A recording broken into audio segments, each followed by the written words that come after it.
வணக்கம். இன்றைக்கி நம்ம பார்க்க போகிற சமையல் ஒரு சூப்பரான மசாலா தேங்காய் சாதம் எப்படி செய்யலாங்கிறத பார்க்கலாம். நல்ல டேஸ்ட்டாக இருக்கும்.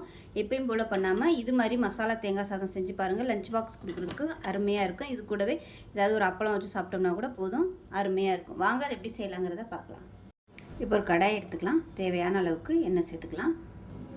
எண்ணெய் நல்லா சூடாயிருச்சு. இப்போ இதில் 1 டீஸ்பூன் போல் சோம்பு சேர்த்துக்கலாம். அதே மாதிரி 1 டீஸ்பூன் சீரகம் சேர்த்துக்கலாம். இப்போ இதில் ஒரு சின்ன துண்டு பட்டை, ஒரு ஏலக்காய், ஒரு கிராம்பு சேர்த்துக்கலாம். கொஞ்சமாக கருவேப்பிலை சேர்த்துக்கலாம். மீடியம் சைஸாக ஒரு பெரிய வெங்காயம் நீளமாக நறுக்குனதை சேர்த்துக்கலாம்.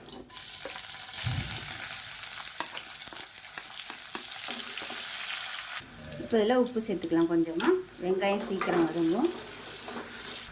இப்போ இதில் 2 பச்சை மிளகாய் சேர்த்துக்கலாம். 1/4 டீஸ்பூன் இஞ்சி பூண்டு பேஸ்ட்டு சேர்த்து வதக்கி விட்டுக்கலாம். இப்போ இதில் மீடியம் சைஸாக ஒரு தக்காளி பொடியாக கட் பண்ணதை சேர்த்துக்கலாம்.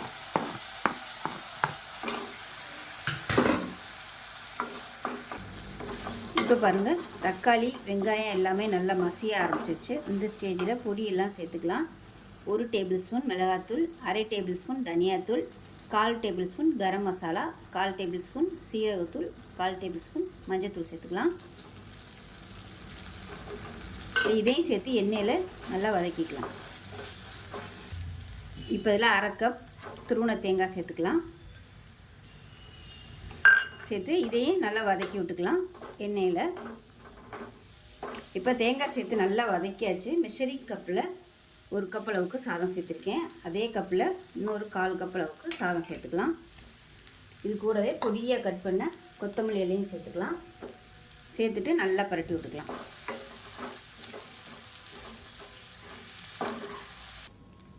இப்போ பாருங்கள், நல்லா மிக்ஸ் பண்ணியாச்சு. இப்போ இதில் உப்பு கம்மியாக இருக்குது, கொஞ்சமாக உப்பு சேர்த்துக்கிறேன். வெங்காயம் வதக்கையில் உப்பு சேர்த்துருக்கேன்.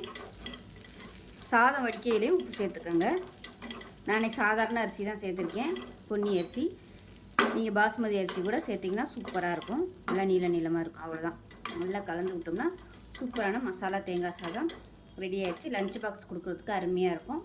செஞ்சு பாருங்கள். செஞ்சு பார்த்துட்டு எப்படி வந்துச்சுங்கிறத சொல்லுங்கள். வீடியோ பிடிச்சிச்சின்னா லைக் பண்ணுங்கள், கமெண்ட் பண்ணுங்கள், சேனலை சப்ஸ்கிரைப் பண்ணுங்கள், பக்கத்தில் பெல் பட்டனை ப்ரெஸ் பண்ணுங்கள். நன்றி.